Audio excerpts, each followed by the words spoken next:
आतंकवाद पर भारत का सबसे बड़ा पलटवार, ऑपरेशन सिंदूर। पाकिस्तान में घुसकर आतंकवादियों के 9 ठिकानों को किया तबाह। छाती पीट पीट कर रो रहा है आतंकवादी मसूद अजहर। भारत के इस धमाकेदार स्ट्राइक से तिलमिलाया पाकिस्तान। लेकिन क्या पिक्चर अभी बाकी है? क्या एक और हमला अभी बाकी है? और क्या पाकिस्तान इंडियन आर्मी की इस स्ट्राइक का जवाब देगा? दोस्तों, कश्मीर के पहलगाम में जब पाकिस्तानी आतंकवादियों ने हिंदुओं को चुन चुन कर उनकी पहचान की वजह से मारा था, उसी दिन भविष्य लिखा जा चुका था कि कुछ बड़ा होगा। और अब भारत ने पाकिस्तान को ऑपरेशन सिंदूर के जरिए ऐसा जख्म दिया है कि जो पाकिस्तान जिंदगी भर याद रखेगा। 6 मई की देर रात को जब पाकिस्तानी प्रधानमंत्री शहबाज शरीफ, आर्मी चीफ आसिम मुनीर और आतंकवादी संगठन जैश-ए-मोहम्मद के प्रमुख मसूद अजहर चैन की नींद सो रहे थे, तभी भारतीय सेना ने ऐसा धमाका किया जिससे पूरा पाकिस्तान कांप उठा। और जब इनकी नींद खुली तब तक सब कुछ राख में बदल चुका था। भारतीय सेना की लैंड, एयर और नेवी फोर्स ने पीओके समेत पाकिस्तान के अंदर मौजूद टेररिस्ट ग्रुप्स के 9 ठिकानों पर गोला बारूद और मिसाइल्स गिराकर सब कुछ तबाह कर दिया। दर्जनों आतंकवादी मारे गए और मीलों दूर मौजूद तुर्की और चीन की सरकार हिला दी। तो कैसे और कहां की गई ये स्ट्राइक? क्यों? भारतीय सेना के chief of army staff Manoj Naravane ने कहा पिक्चर अभी बाकी है। और क्या ये हमला इंडिया पाकिस्तान वॉर की चिंगारी लगा सकता है? जानने से पहले अगर आप भी भारतीय सेना पर गर्व करते हैं तो वीडियो को लाइक करने के साथ कमेंट बॉक्स में जय जवान जय हिंदुस्तान जरूर लिखिए। दोस्तों, पहलगाम नरसंहार के दौरान आतंकवादियों ने 26 बेकसूर नागरिकों को मार दिया, महिलाओं के सुहाग उजाड़ दिए और कहा जाके मोदी को बताना। और जब प्रधानमंत्री नरेंद्र मोदी ने बताया तो पूरा पाकिस्तान हिल गया। न सिर्फ लाइन ऑफ कंट्रोल पार करके पीओके में जवाबी हमला किया गया, बल्कि दुनिया के सामने सिर उठाकर भारत ने इंटरनेशनल बॉर्डर ही पार कर दिया और सीधा पाकिस्तान में ही पटाखे फोड़ दिए गए। ऐसे पटाखे जिससे आतंकवाद कांप उठा है। जैश-ए-मोहम्मद का प्रमुख फूट फूट कर रो रहा है। पाकिस्तान की सड़कों पर दर्जनों आतंकवादियों की लाशें बिछी पड़ी हैं और प्रधानमंत्री शहबाज शरीफ बौखला गया है। पूरी दुनिया भारत की ताकत का ट्रेलर देख चुकी है। जी हां, ये तो सिर्फ ट्रेलर था, पिक्चर तो अभी बाकी है। और ये हम नहीं, खुद भारतीय सेना के chief of army staff Manoj Naravane कह रहे हैं, क्योंकि इस बार भारत नहीं रुकेगा। हर एक आतंकवादी को चुन चुन कर मारेगा। और अब ये स्ट्राइक कहां कहां हुई है, उससे पहले जानते हैं ऑपरेशन सिंदूर इतना इंपॉर्टेंट क्यों था। सिंदूर भारतीय नारी के सुहाग, सम्मान और अटूट विश्वास का प्रतीक होता है। और पहलगाम हमले में जब आतंकवादियों ने हिंदू महिलाओं के माथे का सिंदूर छीना, उन्हें विधवा बनाया और उन्हें जिंदा छोड़कर ये एहसास करवाया कि हम तुम्हें अपमानित कर रहे हैं, तुम्हारा सुहाग छीनकर, तभी भारत ने यह तय कर लिया था कि अब बस बहुत हुआ।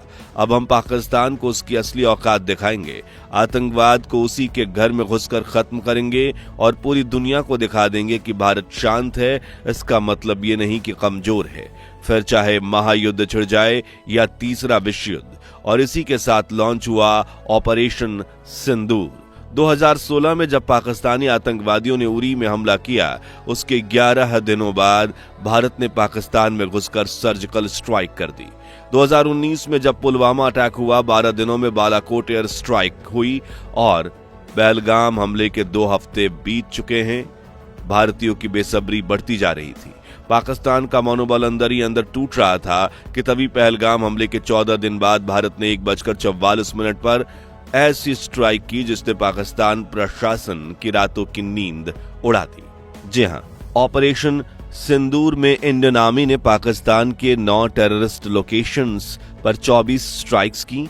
पाकिस्तानी मीडिया के मुताबिक वहां की सरकार को इस सरप्राइज अटैक के बारे में बिल्कुल अंदाजा नहीं था और प्रधानमंत्री शहबाज शरीफ तो अपने घर सो रहे थे, लेकिन एक फोन की घंटी ने उनकी रातों की नींद उड़ा दी।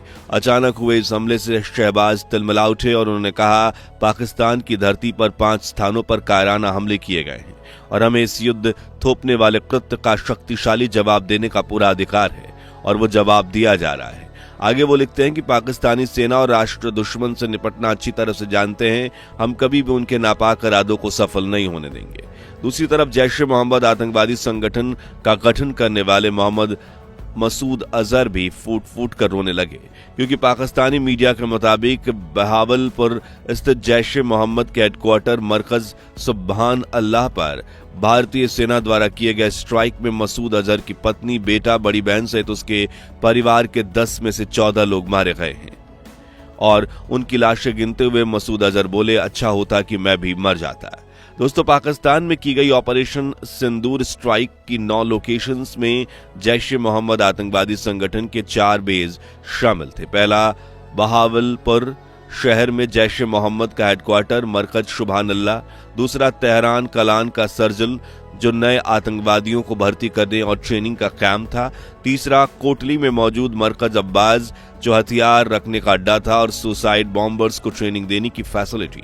चौथा, मुजफ्फराबाद में सैदाना बिलाल कैंप, जहां से आतंकवादियों को भारत में घुसपैठ करने के लिए भेजा जाता था। अगले 3 लश्कर तैयबा के बेस थे, जिनसे जुड़े द रेजिस्टेंट फ्रंट आतंकवादी संगठन के टेररिस्ट ने ही पहलगाम हमला किया था, जिनमें 5वां था मुर्दी के मौजूद तैयबा का 200 एकड़ बड़ा हेक्टेयर हेडक्वार्टर मरकज तैयबा। छठा, बरनाला में मरकज अहले हदीथ। 7वां, मुजफ्फराबाद में सवाई नल्ला कैंप। इसके अलावा हिजबुल मुजाहिदीन कोटली में मौजूद मस्कर रहील शहीद कैंप और सियालकोट में मौजूद महमूना जोया कैंप में भी भारतीय सेना का निशाना लगा, जहां सैकड़ों आतंकवादी छिप बैठे थे जो जम्मू कश्मीर में आतंक फैलाते हैं। अब सवाल उठता है कि भारतीय सेना ने ऑपरेशन सिंदूर को अंजाम कैसे दिया। तो दोस्तों, भारतीय सेना ने इस बार जो तकनीक अपनाई, उसने पूरी दुनिया के डिफेंस एक्सपर्ट को भी हैरान कर दिया। आधी रात को पाकिस्तान में मिसाइल, स्मार्ट बॉम्ब और ड्रोन सेना टूट पड़ी, जिन्होंने टेररिस्ट बेस को राख में बदल दिया। कुछ ठिकानों पर स्कैल्प्स मिसाइल दागी गईं। ये तबाही का वो तीर है जो 500 किलोमीटर की दूर तक अपने टारगेट को बिना चूके ध्वस्त कर सकता है। कुछ पर हैमर स्मार्ट बम गिराए गए, जो पहले दुश्मन की ऊंची इमारत या बंकर पर गिरता है, फिर सीधा ब्लास्ट होने के बजाय छत खोदकर अंदर जाता है और फिर ऐसा धमाका करता है कि आसपास सैकड़ों मीटर तक मौजूद हर चीज राख हो जाती है। वहीं कुछ ठिकानों पर कमिकेज ड्रोन्स ने हमला किया, जिन्हें टारगेट मिलते ही वो अपनी लोकेशन पर पहुंचते हैं और गोला बारूद की बारिश कर देते हैं। भारतीय सेना का मिराज 2000 और राफेल नेवी के सबमरीन और ग्राउंड लॉन्चिंग स्टेशंस ने इन मिसाइल्स को दुश्मन के अड्डों पर बरसाया और नतीजा आतंकवाद का खात्मा, पाकिस्तान को करारा जवाब। स्ट्राइक का प्लान ऐसा था कि पाकिस्तान को कोई भनक न लगने पाए। पहले भारतीय वायुसेना ने पाकिस्तानी रडार्स को जाम किया, फिर मिराज 2000 विमानों को एलओसी पार की और राफेल लड़ाकू विमानों ने पाकिस्तान के भीतर घुसकर टारगेट्स पर स्कैल्प्स और हैमर मिसाइलें दागी। उधर बॉर्डर पर नेवी और ग्राउंड फोर्सेस भी तैयार खड़े थे, ताकि अगर पाकिस्तान पलटवार करे तो उसे रातों रात ढेर कर दिया जाए। इस तरह भारत के ऑपरेशन सिंदूर से पूरा पाकिस्तान हिल चुका है और पाकिस्तानी सरकार ने फिर से खोखली धमकियां देना शुरू कर दिया है। लेकिन क्या पाकिस्तान इस स्ट्राइक का जवाब देगा और क्या इससे भारत पाकिस्तान के बीच युद्ध छिड़ सकता है? तो देखिए, सच यह है कि पाकिस्तान इस समय खुद बुरी तरह से टूटा हुआ है। देश भयंकर आर्थिक संकट से जूझ रहा है और आईएमएफ के कर्ज तले दबा हुआ है। महंगाई आसमान छू रही है और जनता सड़कों पर है। ऐसी हालत में पाकिस्तान के पास भारत जैसे मजबूत देश से लड़ने की ना तो ताकत है और ना ही साहस। ऊपर से भारत ने इस बार जो संदेश दिया है वो बिल्कुल साफ है, आतंकवाद को कहीं भी पनाह मिलेगी तो भारत वहां तक जाएगा और उसका खात्मा करेगा, बिना कोई चेतावनी, बिना किसी समझौते के। पाकिस्तान सरकार भले ही बड़ी बड़ी बातें कर रही हो, लेकिन अंदर से वो डर चुकी है। उन्हें भी पता है कि अगर उन्होंने पलटवार करने की कोशिश की तो भारत का जवाब पहले से भी ज्यादा विनाशकारी होगा। इसके अलावा अगर पाकिस्तान ने हमला किया तो दुनिया के सामने उसका पर्दाफाश हो जाएगा कि वो आतंकवाद को पनाह देता है और वर्ल्ड लेवल पर उसे टेररिस्ट कंट्री भी घोषित किया जा सकता है, जिससे उसकी फंडिंग्स रुक जाएंगी और इंटरनेशनल ट्रेड बंद हो जाएगा और वो सड़कों पर आ जाएगा। इसलिए युद्ध की नौबत आने की संभावना फिलहाल बेहद कम है। आखिर में हम भारत सरकार और इंडियन आर्मी को धन्यवाद देना चाहेंगे। उन्होंने पहलगाम नरसंहार का बदला लिया और बेकसूरों को न्याय मिला और हमें वाकई में अपने देश, सरकार और अपनी सेना पर गर्व है कि उन्होंने नागरिकों के लिए इंटरनेशनल बॉर्डर पार कर ली और आतंकवादियों को घर में घुसकर मारा है। दोस्तों, ऑपरेशन सिंदूर के बाद भारतीय सेना का अगला कदम क्या हो सकता है और क्या पाकिस्तान जवाबी हमला करने की नाकामयाब कोशिश करेगा? अपना ओपिनियन कमेंट्स में बताएं। अगर आपको हमारी तरह भारतीय सेना पर गर्व है तो वीडियो को लाइक और शेयर जरूर कीजिए और अगले अपडेट्स के लिए चैनल को सब्सक्राइब करना मत भूलिएगा। जय हिंद, जय भारत।